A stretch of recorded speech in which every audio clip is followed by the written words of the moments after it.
आज आपको यहाँ पर तकलीफ देने का मकसद दरअसल यह है कि आपके साथ कुछ अहम मामलात को शेयर करूं। महकमे तालीम स्कूल एजुकेशन के जो डिपार्टमेंट है जम्मू कश्मीर में, इसमें मुख्तलिफ स्कीम्स इंट्रोड्यूस की गई। आपको पता है कि सर्व शिक्षा अभियान था, RMSA था और समग्र है, और इन सारी स्कीमों को जब लॉन्च किया गया ताकि एजुकेशन को बूस्ट मिले, और इन स्कीमों में कुछ लोगों को कॉन्ट्रैक्ट की बुनियाद पर तैनात किया गया।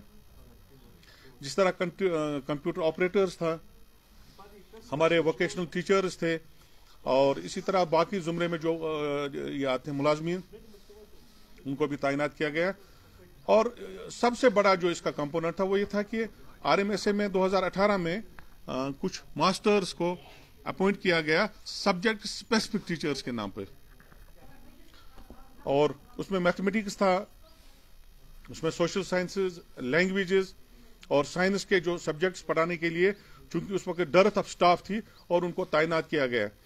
और वो सारे के सारे बड़े हाईली क्वालिफाइड हैं, पोस्ट ग्रेजुएट हैं, उनके साथ B.Ed है, PhDs हैं, MPhil हैं, उनको 2018 में तैनात किया गया। तैनाती का आर्डर यह था कि उनको कॉन्ट्रैक्ट की बुनियाद पर तैनात किया गया। ये हमें भी मालूम है, जिस तरह से दूसरे मुलाजमीन को मुख्तलिफ स्कीमों में महकमा तालीम की मुख्तलिफ स्कीमों में तैनात किया गया, इसी तरह महकमा तालीम में इन टीचर्स को भी तैनात किया गया। 1 साल के बाद इनको फिर एक्सटेंशन, कुछ 3 महीने का एक्सटेंशन मिला, उसके बाद एक और एक्सटेंशन मिला। लेकिन अचानक सरकार की तरफ से एक आर्डर आ गया और इनके तकरीबन 400 लोग जम्मू कश्मीर में हैं, इन सारे के सारे लोगों को टर्मिनेट किया गया। जबकि दूसरे लोग थे, कंप्यूटर ऑपरेटर्स वहां पर काम करते हैं अभी भी, वोकेशनल ट्रेनीज जो हैं वो भी अभी काम करते हैं, और SSA और सर्व शिक्षा अभियान और RMSA में जितने भी लोग हैं सिवाय इनके, वो सारे के सारे आज भी वहां पर काम करते हैं महकमे तालीम में और कंट्रीब्यूट करते हैं। लेकिन सिर्फ इनको सिंगल आउट किया गया। कुछ 230 लोग यहाँ के हैं, इसी तरह 200 कुछ लोग जम्मू के हैं, इनको सिंगल आउट करके इनकी सर्विस को टर्मिनेट किया गया, जो मैं समझता हूं सरासर नाइंसाफी है। आला तालीम याफ्ता लोगों के साथ नाइंसाफी है। सरकार दावा करती है कि हम यहाँ के एजुकेटेड लोगों को, तालीम याफ्ता लोगों को रोजगार देंगे, लेकिन मैं यह समझता हूं कि रोजगार देने के नाम पर उनका इस्तेसाल किया जा रहा है। अब देखिए, ये कोर्ट में भी गए, ऑनरेबल कोर्ट का ऑर्डर है, लेकिन कोई पुरसान हाल नहीं, और वो कोर्ट ऑर्डर भी यहां पर नहीं चलेगा। डबल बेंच का ऑर्डर भी आ गया इनके हक में, और सरकार से कहा गया कि इनकी सर्विस को कंटिन्यू किया जाए।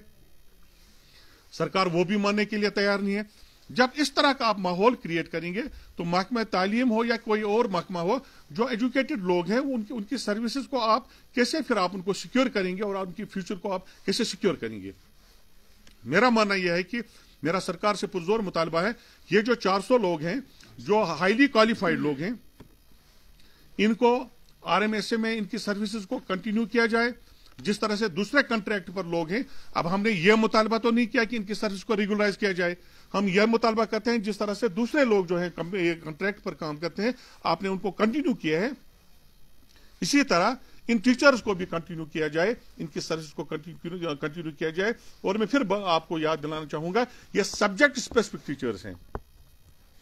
हमारे स्कूलों में, गवर्नमेंट स्कूलों में अभी तक सब्जेक्ट स्पेसिफिक टीचर्स की बहुत ज्यादा कमी है, और सरकार ने इसी को मद्देनजर रखते हुए इनको साइंस टीचर्स, मैथमेटिक्स के लिए, लैंग्वेजेस के लिए, सोशल साइंस के लिए, अलग अलग सब्जेक्टों के लिए इनको एक्सपर्ट वो तैनात किया गया था। मेरा मुतालबा है, पुरजोर मुतालबा है सरकार से कि इनकी सर्विस को कंटिन्यू किया जाए, और जो नाइंसाफी इनके साथ हो रही है उसका खात्मा होना चाहिए। आपका शुक्रिया। तो आगे क्या लाया?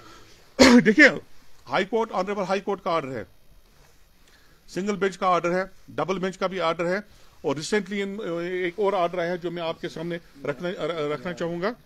इसमें क्या डेट है? 31/1/2022। तो जनवरी का ऑर्डर है ये। तो ये ऑर्डर हाईकोर्ट की तरफ से आ गया, और उन्होंने इनको कहा है कि इनको कंटिन्यू किया जाए। अगर इनकी सर्विस को कंटिन्यू न किया जाए तो हम एहतिजाज करने पर मजबूर हो जाएंगे, सड़कों पर बैठेंगे, और सरकार को यह ऑर्डर तस्लीम करने पे मजबूर करेंगे। हर सूरत में उनको इंसाफ करना पड़ेगा। देखिए, आप कब तक नाइंसाफी करेंगे? अब दावा करते हैं कि हम यहां पर रोजगार देंगे आला तालीम याफ्ता लोगों को, लेकिन इनके साथ नाइंसाफी हो रही है, सरासर ज्यादती और जुल्म है ये।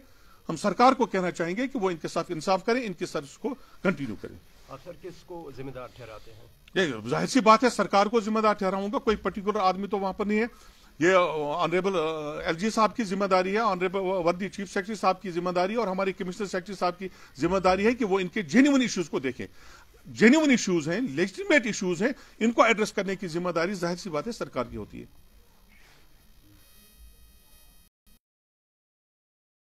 में एडवर्टाइजमेंट नोटिस निकालने के बाद एक एग्ज़ाम हुआ जिसमें हमारा स्क्रीनिंग टेस्ट हुआ, जिस पर लाखों का खर्चा गवर्नमेंट ने किया है। करीब करीब हमें सुनने में यह आया है कि कोई 80 से 90 लाख रुपए खर्च करके हमारा जो स्क्रीनिंग टेस्ट किया गया, उसके बाद हमारे डिस्ट्रिक्ट लेवल पर हमारा कंपटीशन लाया गया और उस कंपटीशन के बाद एक स्क्रीनिंग लिस्ट तैयार करने के बाद हमें जो है इस डिपार्टमेंट में रिक्रूट किया गया। हमारे पास उस वक्त लाजमी तालीम जो होनी चाहिए थी वो थी पोस्ट ग्रेजुएशन एक स्पेशल सब्जेक्ट में, और उसके साथ बीएड होना चाहिए, जो कि सुप्रीम कोर्ट के ऑर्डर है कि एजुकेशन डिपार्टमेंट में कंपलसरी होना चाहिए, और हमें जो है इनिशियल स्टेज में ही बीएड मांगा गया। उस वक्त हम लोगों ने जो है एक बहुत ही ज़्यादा मेहनत करके इस एग्ज़ाम को क्वालिफाई किया, और बहुत ही अच्छे कैलिबर के लोग जो हैं इस स्कीम के अंदर इस वक्त काम कर रहे थे। हम लोग जो हैं पीएचडी स्कॉलर्स हमारे में से हैं, जीआरएफ है, सेट क्वालिफाई किया हुआ है, नेट क्वालिफाई किया हुआ है। तो हम इस सोसाइटी को कंट्रीब्यूट करना चाहते थे, लेकिन गवर्नमेंट जो है हमारी सर्विसेज को रोक कर हमें इस हक से महरूम कर रही है। उन बच्चों को जो फार फ्लंग एरियाज में है जहां पर हम काम कर रहे थे, वो स्कूल ऐसी जगहों पर है अगर आप वहां पर जाएं तो वहां पर इंसान की नजर भी नहीं पहुंचती है जहां पर वो स्कूल है और जहां पर हम काम कर रहे थे। गवर्नमेंट ने उन बच्चों का सोचकर हमें वहां पर तैनात किया था और हम वहां पर अपनी सर्विसेज दे रहे थे। हमने वहां पर रेंटेड रूम ले रहे थे, हम वहां पर सर्विसेज दे रहे थे, विंटर्स में सर्विसेज दे रहे थे, लेकिन न जाने क्यों गवर्नमेंट जो है हमारे साथ नाइंसाफी कर रही है। हमारी इस कंपोनेंट को रोककर गवर्नमेंट ने कैबिनेट ऑर्डर आया है अभी रिसेंटली कि 2026 तक इस स्कीम को जो है एनहांस किया गया है।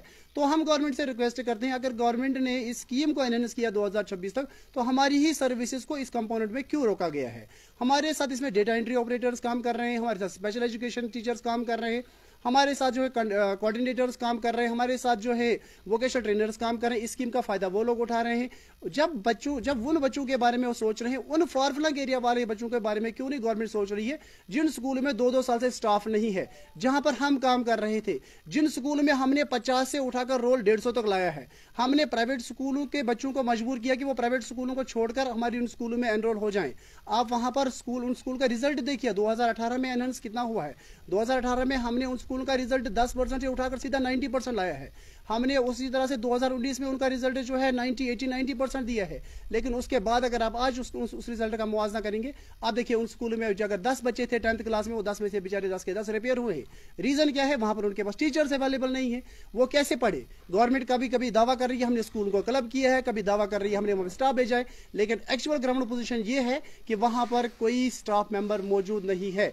हम गवर्नमेंट से गुजारिश करते हैं, गवर्नमेंट जो है हमारी कोर्ट ऑर्डर को ही इंप्लीमेंट करे, जो वर्दी कोर्ट ने जो हमें ऑर्डर दिया है, ऑनरेबल कोर्ट ने जो ऑर्डर दिया है, इसमें कोर्ट का डायरेक्शन दे रही है इनको कि इनको जी आप बाकी कंपोनेंट्स की तरह इनको भी इनकी सर्विस को भी कंटिन्यू करे।